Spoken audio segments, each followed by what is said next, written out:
귀한 믿음의 고백을 우리가 찬양으로 올려드렸는데요.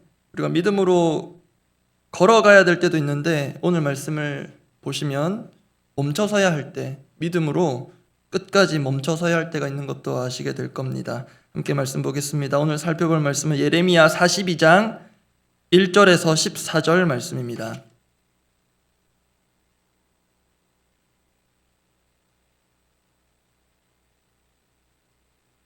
예레미야 42장 1절에서 14절까지 말씀 함께 보겠습니다. 예레미야 42장 1절에서 14절 말씀, 제가 먼저 1절 읽습니다. 이에 모든 군대의 지휘관과 가레야의 아들 요하난과 호사야의 아들 여사냐와 백성의 낮은 자로부터 높은 자까지 다 나와 선지자 예레미야에게 이르되, 당신은 우리의 탄원을 듣고 이 남아있는 모든 자를 위하여 당신의 하나님 여호와께 기도해 주소서. 당신이 보는 바와 같이 우리는 많은 사람 중에서 남은 적은 무리니 당신의 하나님 여호와께서 우리가 마땅히 갈 길과 할 일을 보이시기를 원하나이다. 선지자 예레미야가 그들에게 이르되, 내가 너희 말을 들었은즉 너희 말대로 너희 하나님 여호와께 기도하고 무릇 여호와께서 너희에게 응답하시는 것을 숨김이 없이 너희에게 말하리라. 그들이 예레미야에게 이르되, 우리가 당신의 하나님 여호와께서 당신을 보내사 우리에게 이르시는 모든 말씀대로 행하리이다. 여호와께서는 우리 가운데에 진실하고 성실한 증인이 되시옵소서. 우리가 당신을 우리 하나님 여호와께 보냄은 그의 목소리가 우리에게 좋든지 좋지 않든지를 막론하고 순종하려 함이라. 우리가 우리 하나님 여호와의 목소리를 순종하면 우리에게 복이 있으리이다 하니라. 10일 후에 여호와의 말씀이 예레미야에게 임하니 그는 가레야의 아들 요하난과 그와 함께 있는 모든 군 지휘관과 백성의 낮은 자로부터 높은 자까지 다 부르고 그들에게 이르되, 너희가 나를 보내어 너희의 간구를 이스라엘의 하나님 여호와께 드리게 하지 아니하였느냐. 그가 이렇게 이르니라. 너희가 이 땅에 눌러앉아 산다면 내가 너희를 세우고 헐지 아니하며 너희를 심고 뽑지 아니하리니 이는 내가 너희에게 내린 재난에 대하여 뜻을 돌이킴이라. 여호와의 말씀이니라. 너희는 너희가 두려워하는 바벨론의 왕을 겁내지 말라. 내가 너희와 함께 있어 너희를 구원하며 그의 손에서 너희를 건지리니 두려워하지 말라. 내가 너희를 불쌍히 여기리니 그도 너희를 불쌍히 여겨 너희를 너희 본향으로 돌려보내리라 하셨느니라. 그러나 만일 너희가 너희 하나님 여호와의 말씀을 복종하지 아니하고 말하기를 우리는 이 땅에 살지 아니하리라 하며 또 너희가 말하기를 아니라 우리는 전쟁도 보이지 아니하며 나팔 소리도 들리지 아니하며 양식의 궁핍도 당하지 아니하는 애굽 땅으로 들어가 살리라 하면 잘못되리라.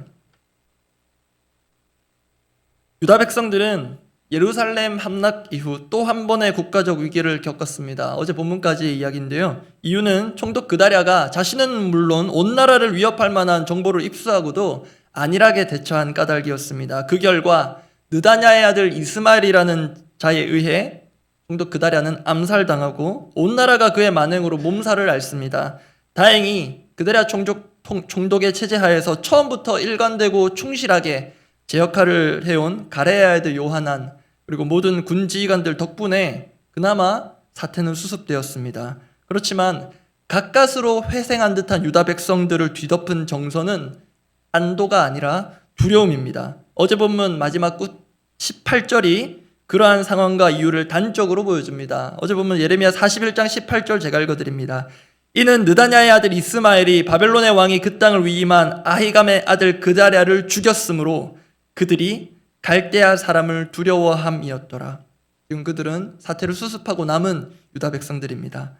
바벨론의 입장에서 보자면 시드기야 왕과 유다의 배반을 응징한 지 얼마 안 된 시점에서 또다시 유다 땅에 불어난 움직임이 감지되었습니다. 그리고 바벨론이 유다를 어떤 식으로 처참하게 망가뜨렸는지는 지금 남은 자들 똑똑히 보아 알고 있었을 것입니다. 삶의 터전이 불바다가 되어가는 것을 지켜본 사람의 심정을 여러분 우리가 쉽게 알 수 있겠습니까? 그리고 바벨론이 세운 유다 총독 그다랴를 자신들의 손으로 죽인 것은 아니지만 지금 여전히 바벨론에 대한 두려움 섞인 반감 같은 것이 유다 백성들 가운데 지배적입니다. 그런 상황에서 오늘 본문은 남아있는 지휘관들, 지도자들, 그리고 온 백성들이 예레미야를 찾아와서 기도를 요청하는 것으로 시작합니다. 그렇게 남은 자들과 선지자 예레미야는 지금 동일한 시대적 사명을 가지는데요. 그것을 두 글자로 압축하면 재건이라고 할 수 있습니다. 재건. 지금 무너진 모든 것을 다시금 새롭게 세워가야 하는 임무가 그들에게 주어져 있습니다. 이를 위해서 그렇다면 무엇을 어디서부터 어떻게 세워가야 할지 당장의 현실은 분명 막막해 보입니다. 그러나 다행한 것은 하늘은 열려 있습니다. 즉 기도할 수 있다는 것이 참 다행입니다. 사실 매일 성경 큐티 책의 본문 구분은 오늘과 내일 조금 부자연스러운 면이 있습니다. 오늘 본문까지만 봐서는 제대로 된 본문 이해와 묵상을 하기가 쉽지 않기 때문입니다. 그래서 이후 본문들까지 전체적인 맥락을 고려해서 오늘 말씀을 나누고 기도하고자 합니다. 오늘 잡은 설교의 제목은 이렇습니다. 삶을 재건하라. 지금 재건이 필요한 상황인데요. 무엇을 어떻게 재건해야 할 것인가? 삶을 재건하라. 삶이 재건되어야 하는 상황인데 첫 번째는 네 글자입니다. 언행일치. 언행일치로 삶을 재건해야 하겠습니다. 이 언행일치가 남은 유다 백성들에게 필요하다는 의미입니다. 지금 앞서 간략하게 제가 상황을 말씀드렸지만 모든 것이 불투명하고 불확실한 상황 가운데 유다 백성들에게서 고무적인 모습이 발견됩니다. 두 가지 정도의 모습인데요. 첫 번째 우선은 기도의 간절함. 기도의 간절함이 그들 가운데 보입니다. 오늘 본문 시작하는 두 구절 예레미야 42장 1절과 2절을 제가 조금 속도감 있게 읽어드리겠습니다. 이에 모든 군대의 지휘관과 가레아의 아들 요하난과 호사야의 아들 여사냐와 백성의 낮은 자로부터 높은 자까지 다 나와 선지자 예레미야에게 이르되 당신은 우리의 탄원을 듣고 이 남아있는 모든 자를 위하여 당신 하나님 여호와께 기도해 주소서. 당신이 보는 바와 같이 우리는 많은 사람 중에서 남은 적은 무리이니. 지금 유다 백성들이 좋은 의미에서 정신을 차려가는 것 같습니다. 사실 우리는 정말 기도가 필요할 때 정작 기도를 놓치거나 뒤로 미룰 때가 많습니다. 그렇기 때문에 지금 본문의 상황, 정말 기도가 절실하고 필요한 상황에서 특히 기도의 총력을, 온 국가의 총력을 기울여야 할 상황에서 그들은 지금 예레미야를 찾아옵니다. 한마음 한뜻이 되어 기도를 요청하고 있습니다. 정말 필요한 일이고 잘하는 것입니다. 그리고 그렇게 기도를 요청하는 과정에서 일종의 객관적인 자기인식 또는 자기 반성의 인식이 엿보입니다. 2절 뒷부분인데요. 2절 뒷부분 이렇게 나와 있었습니다. 우리는 많은 사람 중에서 남은 적은 무리이니. 자신들의 한계를 인정하고 절감한 것입니다. 이러한 인식과 기도를 연결하자면 우리는 또 때로 기도를 해도 되고 안 해도 괜찮은 것처럼 여기는 듯할 때가 있는데요. 지금 유다 백성들에게는 기도 외에는 지금 방법이 없다는 절박함 같은 것도 읽힙니다. 이 점이 분명하게 담긴 구절이 3절입니다. 3절 말씀은 함께 한번 읽어보겠습니다. 당신의 하나님 여호와께서 우리가 마땅히 갈 길과 할 일을 보이시기를 원하나이다. 이러한 기도의 간절함, 이런 모습들을 비추어 볼 때, 그리고 이 구절을 볼 때 실제로 지금 그들이 처한 현실은 마땅히 갈 길이 보이지 않는 상황, 마땅히 할 일을 무엇부터 도무지 어떻게 시작해야 할지 알지 못한다는 그 상황이 읽힙니다. 그리고 또한 여기에는 여호와 하나님께서 우리에게 갈 길과 할 일을 보이신다면 그대로 가겠다라는 선한 의지도 담겨 있습니다. 이렇게 그들의 기도의 간절함, 정말 고무적인 모습입니다. 두 번째로 유다 백성들에게 고무적인 모습이 또 있는데요. 기도의 간절함이 보였다면 이제는 순종의 의지가 보입니다. 강력한 의지가 보입니다. 유다 백성들이 혼연일체가 되어 기도를 요청하는 데 대해 예레미야는 평소에도 그렇게 해왔듯이 가감없이 하나님의 뜻을 전하겠노라고 약속합니다. 그에 대한 백성들의 이어지는 답변은 보시면 사뭇 감동적이기까지 합니다. 오늘 보면 5절과 6절인데요. 5절 제가 읽어드립니다. 그들이 예레미야에게 이르되 우리가 당신의 하나님 여호와께서 당신을 보내사 우리에게 이르시는 모든 말씀대로 행하리이다. 순종의 의지가 보이십니까? 여호와께서는 우리 가운데 진실하고 성실한 증인이 되시옵소서. 6절 귀한 말씀 함께 읽어보겠습니다. 우리가 당신을 우리 하나님 여호와께 보냄은 그의 목소리가 우리에게 좋든지 좋지 않든지를 막론하고 순종하려 함이라. 우리가 우리 하나님 여호와의 목소리를 순종하면 우리에게 복이 있으리이다 하니라. 소위 우리 유다가 달라졌어요라 할 만합니다. 그전까지 그렇게 망한다 해도 지독실이 말을 듣지 않던 유다가 완전히 바뀐 것 같습니다. 그전에는 좋은 말씀들만 선택적으로 순종했는데요. 이제는 좋든지 안 좋든지 예레미야를 통해 주시는 하나님의 말씀, 그들의 기도의 응답에 무조건적으로 순종하겠다고 합니다. 이 말대로만 살 수 있다면 얼마나 좋을까 싶습니다. 그런데 여러분, 여기까지만 보면 너무 좋아 보입니다. 그런데 설교 초대에 말씀드렸지만 여기까지만 보면 곤란합니다. 왜냐하면 이렇게 기도를 간절히 요청하고 순종의 의지를 강력하게 표명한 이들이 정말 얼마 안 가서 돌변하기 때문입니다. 어쩌면 이미 속은 다른 생각과 계획을 품고 있었을지도 모릅니다. 한 곳만 대표적으로 봅니다. 내일 본문 예레미야 42장 20절인데요. 제가 읽어드리겠습니다. 너희가 나를 너희 하나님 여호와께 보내며 이르기를 우리를 위하여 우리 하나님 여호와께 기도하고 우리 하나님 여호와께서 말씀하신 대로 우리에게 전하라. 우리가 그대로 행하리라 하여. 여기까지만 보면 좋은데요. 예레미야는 또 하나님은 알고 있습니다. 너희 마음을 속였느니라. 정말 그럴 마음 없지 않았느냐 짚으시는 것입니다. 그래서 첫 번째 대지로 말씀드린 언행일치, 그 언행일치라고 한 것은 말씀드린 대로 언행일치가 필요하다는 의미에서 그런 것입니다. 그런데 여러분, 언행일치는 우리에게도 필요합니다. 우리 모두는 나름 기도에 간절함, 절박함이 있습니다. 각자 다양한 방식으로 또 때로 엄청난 데시벨로 부르짖는 데 익숙합니다. 그리고 지금처럼 새벽을 깨워 기도의 자리에 나온 것 자체가 기도에 절박함이 있다는 것을 보여주는 것이기도 하겠습니다. 그리고 말씀에 대한 순종에도 우리는 기본적인 순종의 의지를 갖추고 있습니다. 어떤 말씀에든 아멘으로 동의할 준비가 되어 있습니다. 여기 계신 분들 중에 누구도 말씀 앞에 절대로 아멘하지 않겠다 라거나 일단 목사님 제가 들어보고 순종할지 안 할지 판단하겠습니다. 처음부터 그러시는 분은 없을 것입니다. 말씀에 대한 순종의 의지 역시 이 새벽부터 하나님께서 주시는 말씀을 기대하며 그 말씀 붙들고 오늘 하루 살아보겠노라고 지금 모였고 또 화면 앞에 앉은 분들 역시 그렇게 순종의 의지로 앉아 계실 것이라고 저는 그렇게 믿습니다. 그렇지만 저를 포함하여 정말 그렇게 우리의 말과 마음과 행동이 일치하고 있는가 하는 것은 정말 다른 차원의 문제로 보입니다. 처음부터 신앙생활을 입으로만 하는 립서비스로 하려는 사람이 어디 있겠습니까? 그러나 결국 우리가 말로 하는 기도, 말로 하는 순종의 결단이 정말 진정성이 있는 것인가 없는 것인가 판가름하는 여부는 결국은 우리의 실천에, 삶에 있습니다.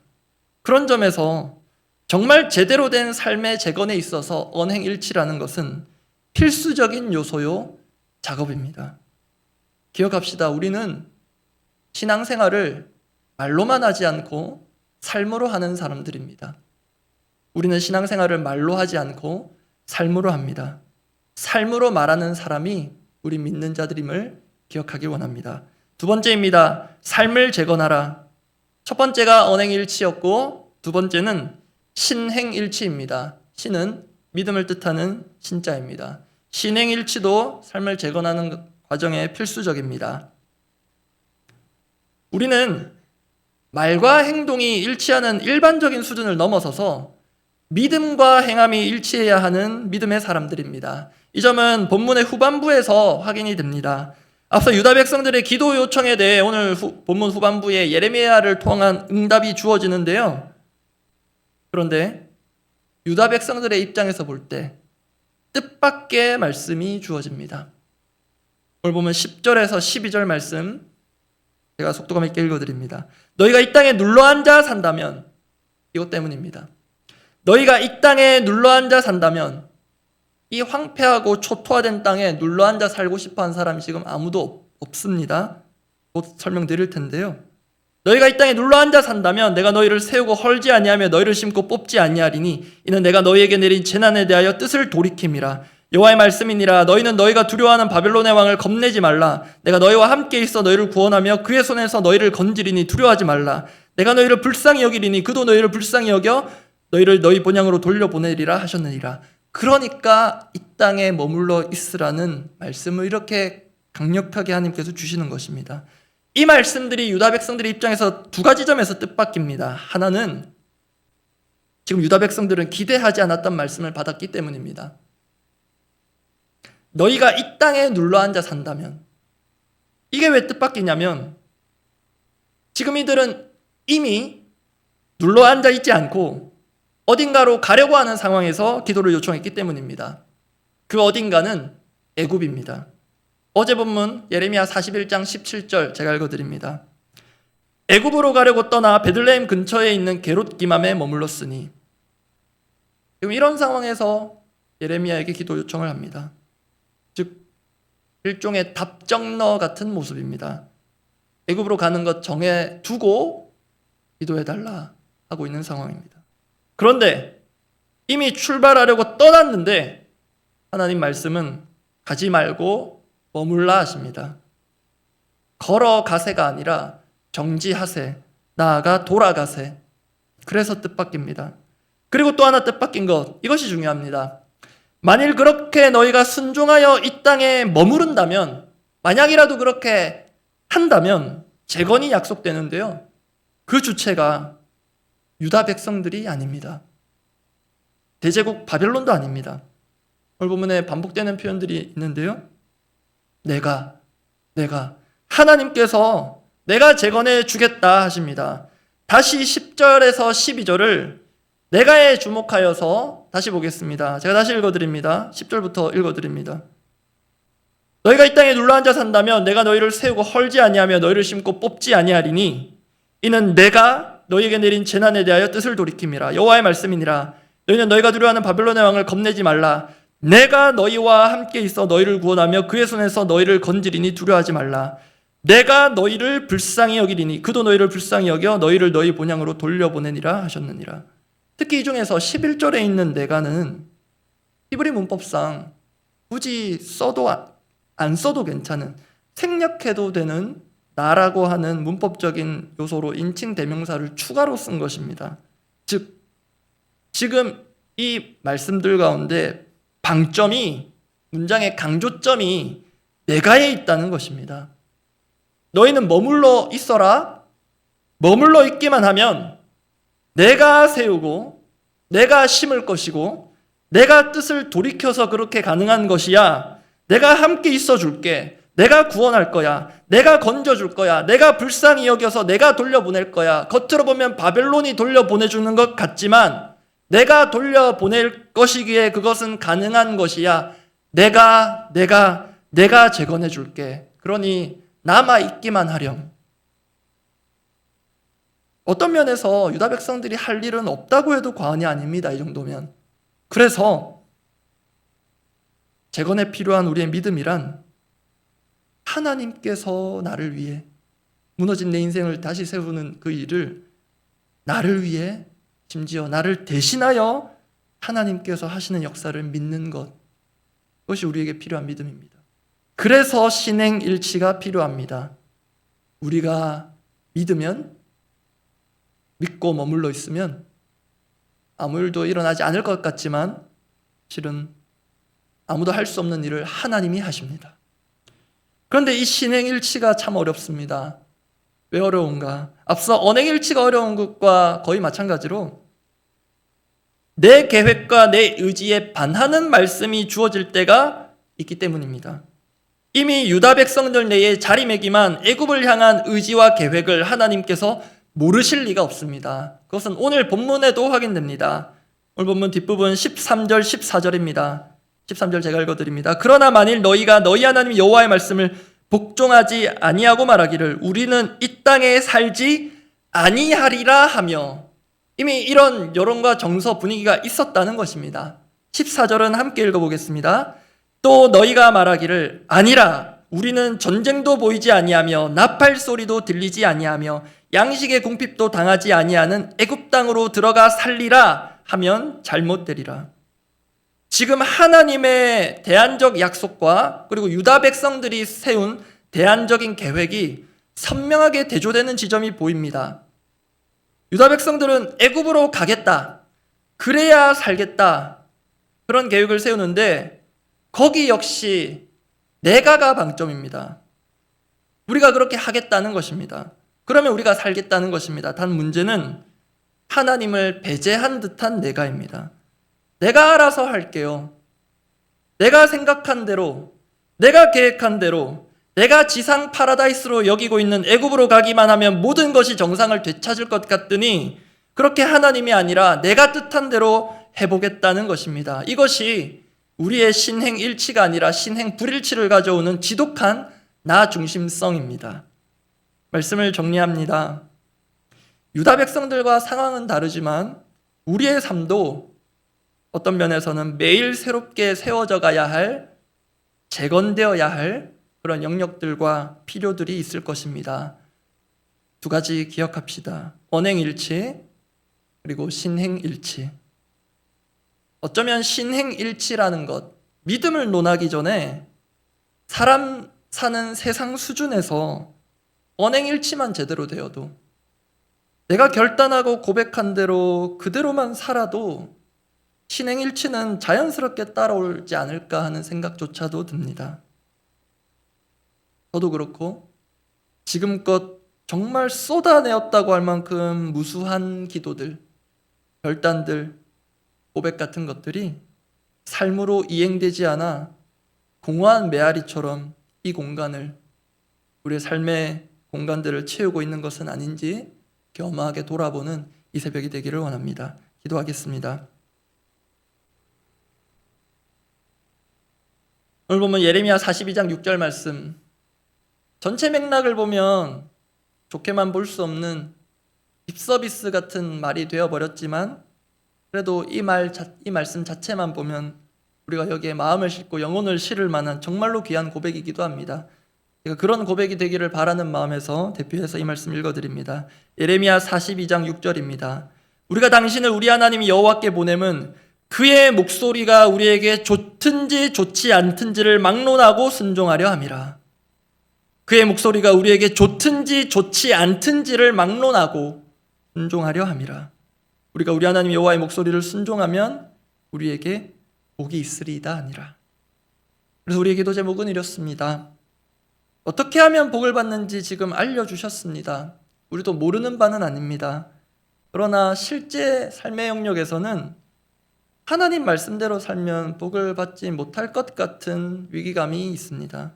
반대로 내가 계획한 대로 100% 이루어져야 우리 자녀들이 성장해갈 그런 과정도 부모들이 설계한 대로, 입시 전문가들이 설계해준 대로 100% 이루어져야 복된 인생으로 이 땅을 살 수 있을 것 같다는 현세적 착각들에서 하루속히 깨어나기를 원합니다. 하나님께 본의 아니게 립서비스처럼 올려졌던 그렇게 우리의 입술로만 남발된 결단과 약속들이 오늘 하루 우리의 삶 속에서 작은 것 단 하나라도 이행되기를 원합니다. 함께 기도하겠습니다. 아버지, 어떤 면에서 기도는 입술이 아니라 몸으로, 삶으로, 엉덩이로 주님께서 기다리시는 이 자리를 지켜나가며 하는 것임을 알고 지금 이 자리 삶으로 언행일치와 신행일치를 보이는 새벽재단을 각자의 자리에서 깨우는 많은 이들이 있기에 그래도 주님께서 이곳을 향한 더사랑교회를 향한 긍휼과 사랑을 쏟아 부어주고 계심을 기억하며 감사드립니다. 그러함에도 저부터가 이렇게 앞에서는 구구절절 맞는 말, 합당한 말들을 전하지만 이 말에 맞게 살지 못함으로 우리의 삶이 제대로 재건되지 못하고 그냥 믿지 않는 사람들과 같은 수준, 어쩌면 더 못한 수준, 나는 괜찮고 구원받은 사람이라는 착각에 빠져서 허우적거리며 실제 내 삶은 아무런 믿음도 보이지 못하고 있는 것은 아닌지 주님 이 새벽에 성령께서 돌아보게 하시고 우리의 자조 섞인 회의 섞인 반성이 아니라 성령께서 우리의 삶의 현주소를 직시하게 하여 주셔서 우리의 삶에 나를 향한 거품, 이미지 같은 것들이 제거되게 하시고 정말로 내 삶의 현주소를 보고 하나님만이 해주셔야 내 삶이 다시 한번 새롭게 세워질 수 있음을 믿음으로 내다보고 주님 앞에 우리 인생을 가감하게 맡기게 하여 주시옵소서. 우리는 언제든지 씩씩하게 걸어가고 뛰어가기를 원하지만 하나님은 우리가 힘이 차고 넘칠 때 오히려 멈춰 있으라 하고 아무것도 하지 않아도 되니 가만히 있으라 하실 때가 있는데 주님 그때 우리가 정말로 힘을 빼고 오기를 빼고 내가 할 수 있는 것이 아니기에 하나님만이 하실 수 있는 것이기에 우리를 멈춰 있으라 하심을 믿고 머물러 있기 싫은 땅이라 할지라도 폐허가 되고 초토화된 땅이라서 아무런 소망이 없는 땅이라 할지라도 하나님께서 머물러 있으면 머물라 하시고 가기 싫은데 하나님께서 가라고 하시면 하나님 말씀하시기에 무조건적으로 순종할 줄 아는 그렇게 순종의 연습, 무조건적 순종의 연습을 오늘 하루 할 수 있게 하여 주시옵소서. 지금도 끝없이 쌓여 올려진 입으로만 올려진 남발된 공허한 약속과 결단과 기도가 있다면 주님 오늘 작은 높이라도 우리의 삶으로 이행됨으로 낮아지는 은혜가 있게 하여 주시옵소서.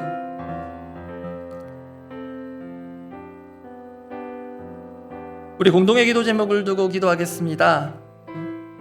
오늘 빙수기도의 4주차가 진행됩니다. 또 감사한 것은 작년에 이어서 올해도 다락방에서 자원하는 마음으로 연합 찬양팀으로 또 간식으로 섬겨주십니다. 이 빙수기도에 이렇게 또 어떤 분들은 마음을 다해서 또 몸을 들여서 또 참여하는데 우리가 또 각자 또 휴가 계획도 있고 각자 여러 일정들이 있겠으나 어디에 있든지 간에 우리 온 교회가 정말 한마음 한뜻이 되어 이 뜨거운 여름을 하나님 마음을 시원케 해드리는 또 그 덕에 우리도 함께 시원해지는 그런 은혜가 있는 시간, 그냥 형식적이고 이제 끝나가니 그냥 그렇게 끝나겠구나 기대 없이 보내지 않고 오늘 기도의 자리 가운데 또 우리가 올려드릴 많은 그런 기도들이 공허하게 올려지지 않고 정말로 우리의 삶을 제대로 좋은 의미에서 뒤흔드는 그런 은혜의 역사가 있도록 이렇게 기대하는 마음으로 기도하고 각자 기도하고 돌아가시기 바랍니다. 기도하겠습니다.